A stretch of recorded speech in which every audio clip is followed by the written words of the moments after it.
Spring 1944, somewhere in the fields of Kent, England. A British farmer guided his bull across pasture that had become strangely crowded in recent weeks. American soldiers everywhere, tanks lined up in neat rows, the unmistakable preparations for something big. The bull, temperamental as always, broke from its handler and charged directly toward one of the Sherman tanks sitting motionless in the field. The impact came with surprising force, horns meeting metal at full speed. And then, with a soft, almost comical hiss, the 40-ton tank collapsed into a pile of olive-drab rubber sheeting. The farmer stood frozen, watching as what had appeared to be a weapon of war deflated like a child's balloon.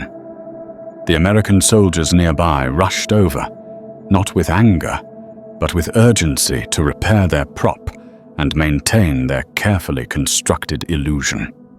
What this farmer had stumbled upon was perhaps the most audacious deception in military history.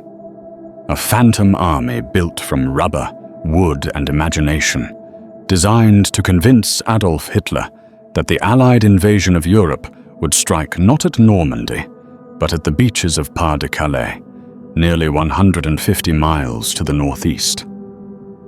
By the spring of 1944, everyone knew the Second Front was coming. The only questions were where and when. The German High Command had studied their maps until the paper wore thin, calculating distances, considering logistics, debating possibilities. And every calculation pointed to the same conclusion. Pas-de-Calais made perfect sense. Just 30 miles across the English Channel from Dover, the shortest route, the quickest path to the heart of Germany. It was where the Romans would have invaded. It was where Napoleon would have struck. And it was exactly where Hitler expected the Allies to land. The Allied planners understood this German thinking with crystalline clarity. Field Marshal Erwin Rommel had fortified the Pas-de-Calais coastline with the most formidable defenses of the Atlantic Wall. The German 15th Army, some 150,000 men strong, waited there with 19 divisions, including powerful panzer units. If the Allies actually landed at Calais, they would face a prepared and concentrated enemy force that could very likely drive them back into the sea. But what if the Germans could be convinced to keep those divisions waiting at Calais while the real invasion struck elsewhere? In December 1943, a secret group of military officers began meeting in London. They called themselves the London Controlling Section, and their mission was to wage war not with bullets and bombs, but with lies, illusions, and misdirection. The overall deception strategy was given the codename Operation Bodyguard, named after Churchill's famous remark that in wartime, truth is so precious that she should always be attended by a bodyguard of lies. Within Bodyguard, one operation would prove more crucial than all the others: Operation Fortitude. Fortitude was divided into two parts. Fortitude North would create the illusion of a massive invasion force assembling in Scotland, threatening Norway from across the North Sea. This would force Hitler to keep valuable divisions stationed in Scandinavia, far from France. But it was Fortitude South that would become the centerpiece of the deception, the great lie that would reshape the course of the war. The planners faced an extraordinary challenge. They needed to convince German intelligence that the Allies were assembling a massive invasion force in southeast England, opposite Pas-de-Calais. They needed to make the Germans believe this force was larger, more powerful, and more imminent than the real invasion preparations happening 200 miles to the west. And they needed to sustain this deception, not just before the invasion, but for weeks afterward, to prevent German reinforcements from rushing to Normandy once the real attack began. The deception required a phantom army, and that phantom army needed a name. The Allies chose the 1st United States Army Group, known by the acronym FUSAG. On paper, FUSAG consisted of 11 divisions totaling roughly 150,000 men. In reality, these divisions existed only in the imaginations of Allied deception planners and in the reports being fed to German intelligence. But to make FUSAG believable, it needed a commander, and that commander needed to be someone the Germans would take seriously, someone they feared, someone whose presence would lend credibility to the entire operation. The choice was obvious: Lieutenant General George S. Patton, old blood and guts himself. The Germans considered Patton the most dangerous Allied commander in the European theater. They had watched him tear through Sicily with ruthless efficiency. They believed, with good reason, that Patton would lead any major offensive against Nazi-occupied Europe. The problem was that Patton had recently made himself a public relations disaster by slapping 2 soldiers suffering from combat fatigue during the Sicily campaign. The incidents had nearly ended his career. Now his punishment became the Allies' opportunity. Instead of commanding real armies in the real invasion, Patton was given command of an army that existed only as a deception. It must have stung his pride, but it was perhaps the most important command of the war. German reconnaissance would photograph him visiting fake installations. German spies would report his presence at headquarters that contained nothing but empty desks and phantom staff. And German High Command would conclude that wherever Patton was, that's where the real invasion would come from. Creating a convincing phantom army required more than just paperwork and false reports. It required physical evidence that German reconnaissance aircraft could photograph.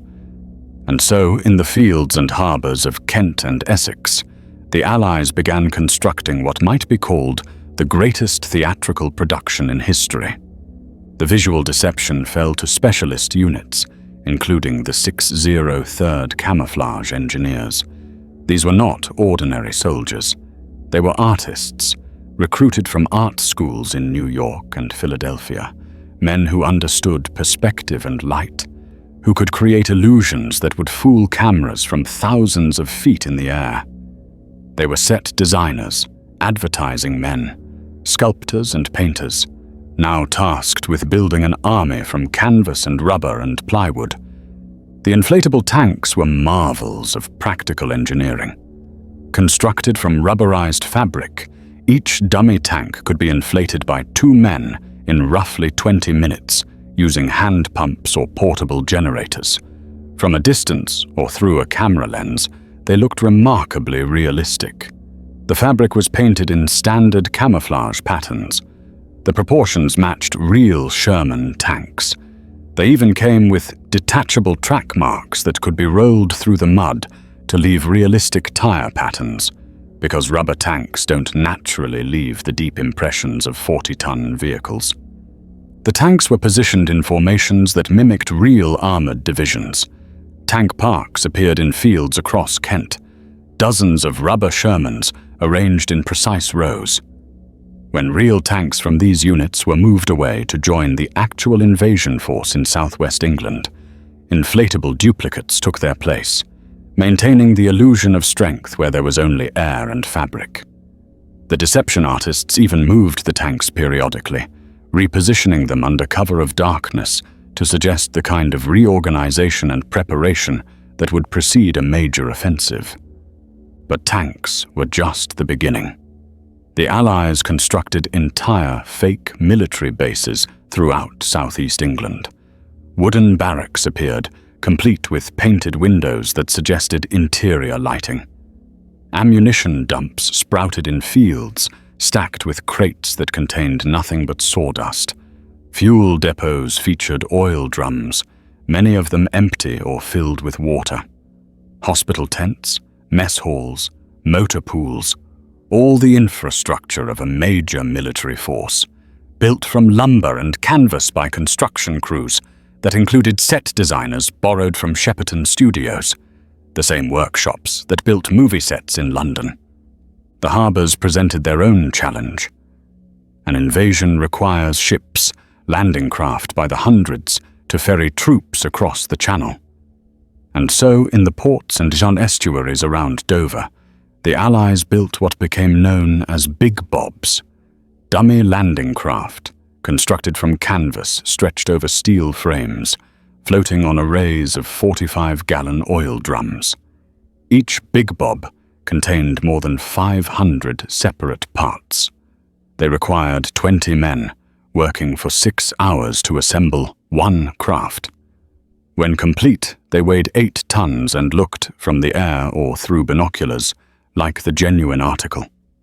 255 dummy landing craft were positioned in harbours where German reconnaissance could photograph them, creating the impression of an armada being assembled for the short crossing to Calais. The airfields received similar treatment. Plywood aircraft appeared on runways across the southeast. The planes were crewed up close, just painted wood cut into the rough shape of fighters and bombers, but from altitude they looked real enough.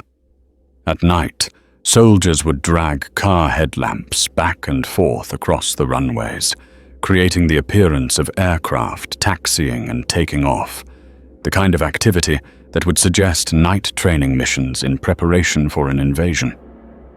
But physical props alone wouldn't fool German intelligence. The deception needed to exist on the radio waves as well. Real military units generate constant radio traffic, orders, reports, logistics coordination, the endless chatter of army communications. The Allies created this phantom traffic using real radio operators who broadcast carefully scripted messages between non-existent units. The US 3103 Signal Battalion and the British 3118 Signal Service Group spent weeks crafting false communications that would sound authentic to anyone listening. The radio operators created entire fictional command structures, with FUSAG headquarters supposedly coordinating operations for corps and divisions that existed only in German intelligence files. They broadcast messages about fuel shortages and supply problems, the kind of mundane difficulties that real armies face. They used authentic military jargon and procedures. The Germans, listening from across the Channel, heard exactly what they expected to hear: an army preparing for battle. The British took an additional step to ensure the deception seemed real. They deliberately allowed German reconnaissance aircraft to fly over southeast England with less harassment than usual. Throughout 1943, the Royal Air Force had aggressively patrolled British airspace, shooting down or driving off Luftwaffe reconnaissance planes. But in early 1944, RAF fighters began pulling back from certain areas, giving German pilots just enough freedom to photograph the sights the Allies wanted them to see. The German aircraft would return with images of tank formations, supply depots, landing craft in harbours, all the evidence that seemed to confirm what their intelligence services were hearing from other sources. And those other sources were perhaps the most sophisticated element of the entire deception. Early in the war, British counterintelligence had achieved something remarkable. They had captured or turned nearly every German agent operating in Britain. Some chose to work as double agents rather than face execution. Others were recruited or volunteered. Either way, by 1944, the British controlled what the Germans believed was a network of spies providing intelligence from inside Allied-controlled territory. This was the Double Cross system, run by the 20 Committee, and it would prove absolutely crucial to making Operation Fortitude succeed. Among these double agents, none was more important than Juan Pujol Garcia, a Spanish citizen known to the British as Agent Garbo and to the Germans as Arabelle. Pujol's story was extraordinary. He had volunteered to spy for the British against Nazi Germany, motivated by a deep hatred of fascism. When the British initially rejected him, Pujol approached the German intelligence service, the Abwehr, offering to spy on Britain for Germany. The Germans, equally skeptical, eventually agreed. What made Pujol brilliant was that he never actually went to Britain at first. He sat in Lisbon, Portugal, studying guidebooks and stealing information from public libraries, then fabricated reports claiming to be from London. He invented details about British life, some accurate, some hilariously wrong. In one early report, he claimed that Glaswegians would do anything for a litre of wine, revealing his complete ignorance of Scottish drinking culture. But he provided enough accurate information, gleaned from newspapers and reference books, that the Germans began to trust him. Eventually, British intelligence realized someone was feeding the Germans information about Britain, tracked the source to Pujol, and brought him to London in 1942. Under the code name Garbo, after the actress known for playing different roles, Pujol began operating as a double agent. His handler, Thomas Harris, helped him construct an elaborate fiction, a network of 27 sub-agents across Britain, each supposedly providing intelligence from different locations and military units. None of these sub-agents existed. They were pure invention, complete fabrications. But Pujol and Harris created detailed backstories for each one. They gave them names and personalities. They killed some off and held fake funerals, even planting obituaries in British newspapers. They created a paper trail so convincing that the Germans never suspected they were being deceived by a single man and his handler, sitting in London and manufacturing intelligence reports. For Operation Fortitude, Pujol became the most valuable asset in the Allied deception arsenal. His phantom network of agents supposedly observed FUSAG's preparations firsthand. They reported seeing pattern at various locations. They described tank movements, troop deployments, supply build-ups. They provided precisely the kind of corroborating detail that made the larger deception believable. And because the British had broken German codes, they could read the messages being sent between Abwehr headquarters and their supposed agents, confirming that the Germans believed every word. The Allies also employed more human methods of deception. They created shoulder patches and insignia for the phantom FUSAG divisions. Real soldiers wore these patches when visiting towns near the fake installations, ensuring that if German spies spotted them, which was unlikely since all actual German agents had been caught, or if civilians noticed and gossiped about them, which was far more likely, the story would reach German ears through neutral diplomats or through the rumor mill that inevitably existed even in wartime. In one particularly audacious bit of theater, the Allies took advantage of a German general's repatriation. General Hans Kramer of the Afrika Korps had been captured in North Africa, but developed serious health problems. The Allies agreed to exchange him back to Germany through neutral Sweden. On his journey from Wales to London, Kramer's route was deliberately designed to pass through areas where the real invasion force was assembling for the Normandy assault. But his escorts repeatedly pointed out landmarks and mentioned place names that would make him believe he was traveling through Kent in southeast England. Kramer saw genuine American troops, real tanks, authentic preparations for invasion. When he reported back to German intelligence after his return, he provided eyewitness confirmation of everything they had been hearing from other sources, a massive force assembling in the southeast, obviously preparing to strike at Pas-de-Calais. The fact that he had actually witnessed the Normandy invasion force just in the wrong location made his testimony utterly convincing. The Allies even invited Patton to make public appearances throughout Kent. He gave speeches at women's clubs and addressed civic organizations, always in locations where his presence would be noted. Photographers captured him inspecting troops and visiting bases. Every appearance was calculated to reinforce the impression that Patton was headquartered in the southeast, commanding FUSAG, preparing for the main invasion at Calais. As June 1944 approached, all these elements came together in what might be history's most elaborate con game. The Germans saw tank formations in aerial photographs. They intercepted radio traffic between FUSAG units. They received reports from their supposedly trusted agents describing massive preparation for an invasion. They watched Patton making public appearances in Kent, and their own general, recently returned from captivity, had seen the invasion force with his own eyes. Every piece of intelligence pointed to the same conclusion. The Allies would invade at Pas de Calais, probably in mid-July, under the command of George Patton.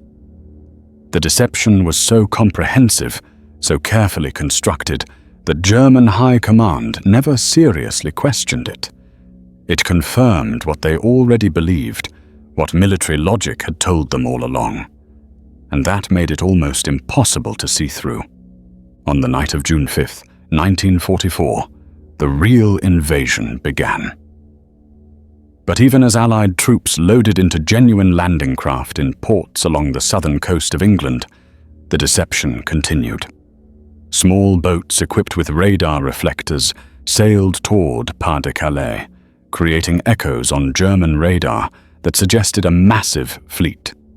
RAF bombers dropped strips of aluminum foil called window along the Calais coast, creating additional radar confusion.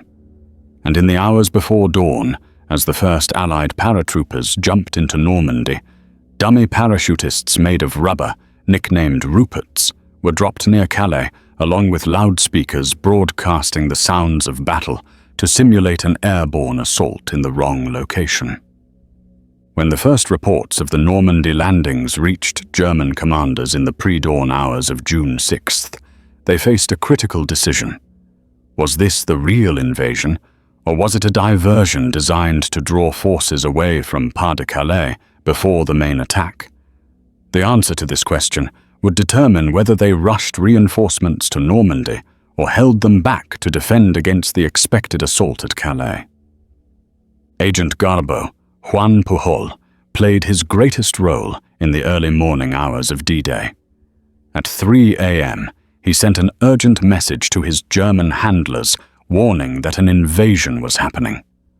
But due to carefully orchestrated timing, his message didn't reach German intelligence until after the landings had already begun. This made Pujol look like he had provided accurate intelligence that had arrived too late to be useful, enhancing his credibility even as the timing ensured the warning couldn't actually help German defenses. More importantly, 3 days after D-Day, on June 9th, Pujol sent another message, one of the most significant intelligence communications of the war. He reported that his network of agents had confirmed that the Normandy landings were merely a diversion. The real invasion, he insisted, was still coming at Pas de Calais, under Patton's command. FUSAG remained in southeast England, preparing for the main assault.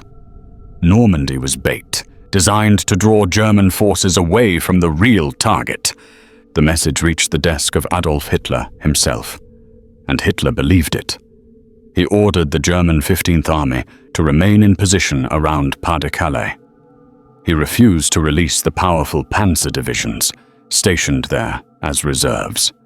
He kept 150,000 men waiting for an invasion that would never come, while at Normandy, Allied forces struggled to expand their beachhead against fierce German resistance from the forces that were actually present.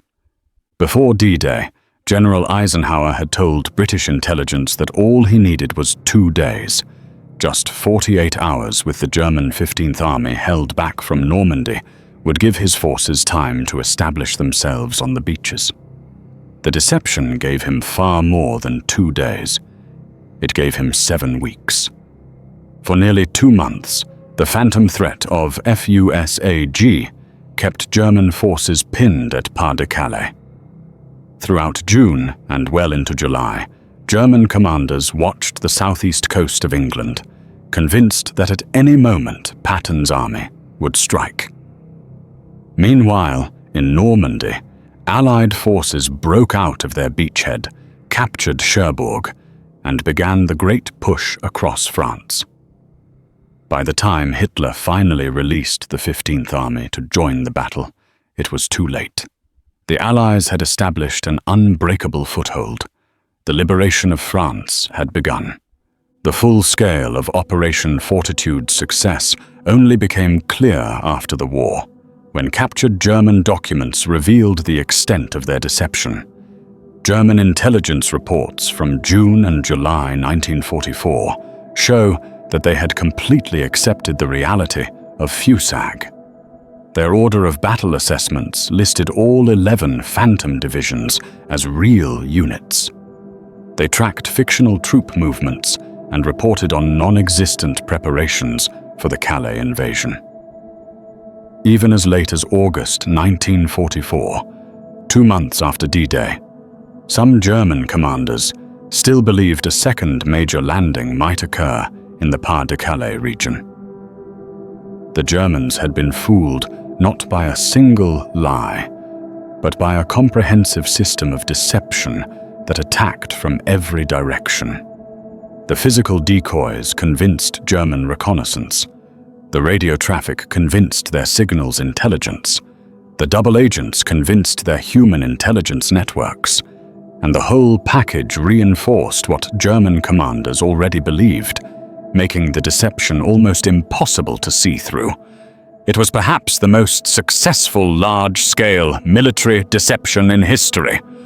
The men who created and maintained this deception went on to become part of a larger story. After D-Day, many of the deception specialists were reorganized into a unit known as the 23rd Headquarters Special Troops, though they later became famous as the Ghost Army. This unit of roughly 1,100 men, including many of the same artists and engineers who had built the fake installations in England, traveled across Europe from Normandy to the Rhine, conducting more than 20 battlefield deceptions. They would arrive near the front lines with their trucks full of inflatable tanks and sound equipment.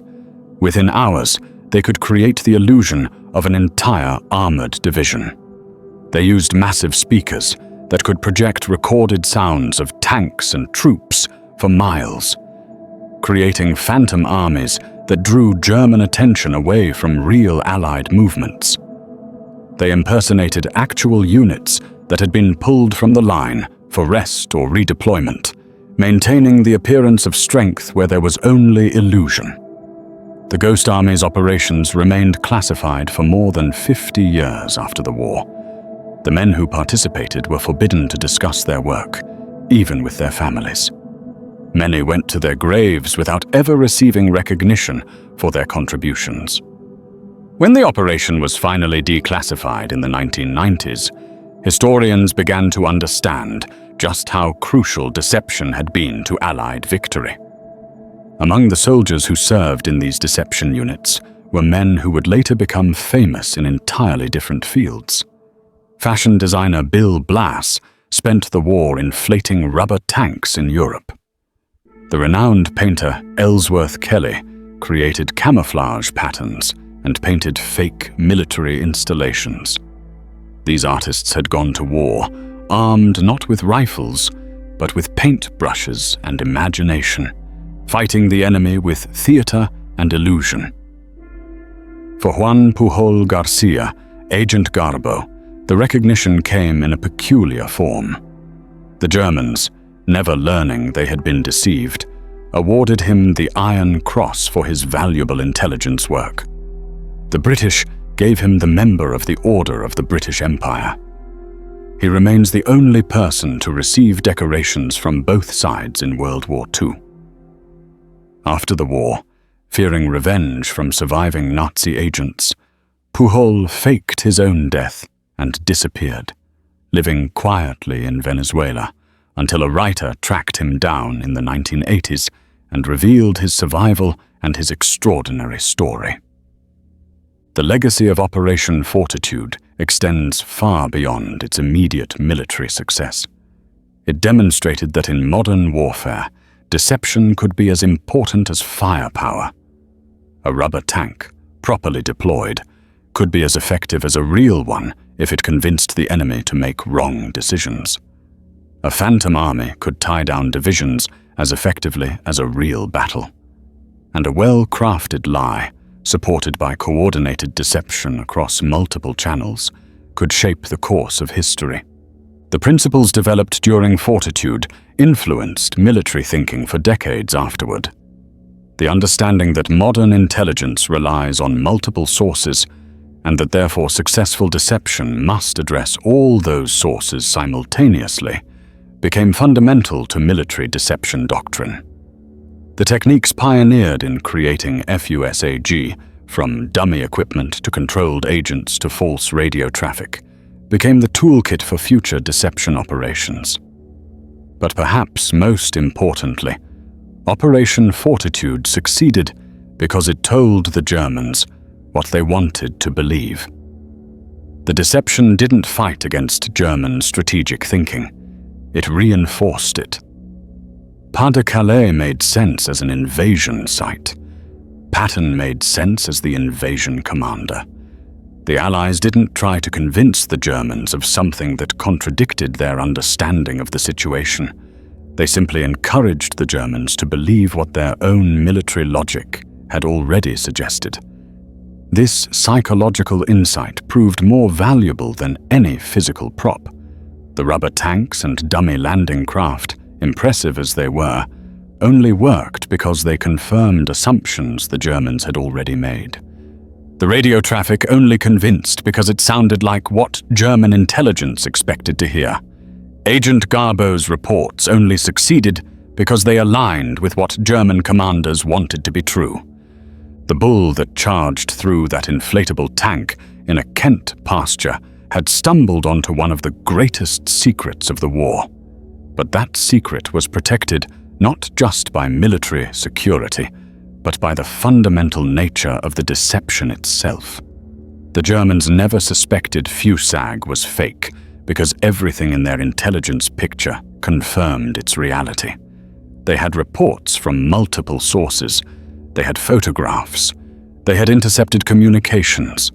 They had everything they needed to see the truth, except for the context that would make them doubt what they were seeing. In the end, Operation Fortitude saved thousands of Allied lives. Historians estimate that if the German 15th Army had been free to reinforce Normandy in the first weeks after D-Day, the invasion could have been pushed back into the sea. The Allied forces were vulnerable during those crucial early days, establishing their beachhead, building their artificial harbors, bringing supplies across the Channel.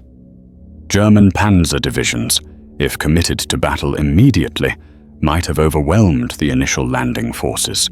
Instead, those panzer divisions sat at Pas-de-Calais, waiting for an invasion that existed only in the imagination of Allied deception planners and in the intelligence reports of a German high command that had been brilliantly, comprehensively deceived. They waited while the real invasion succeeded. They waited while Allied forces broke out from Normandy. They waited until it was too late to matter. The fake tank army that fooled German spies for months stands as a testament to human ingenuity, to the power of coordinated deception, and to the fundamental truth that in war, as in life, people see what they expect to see.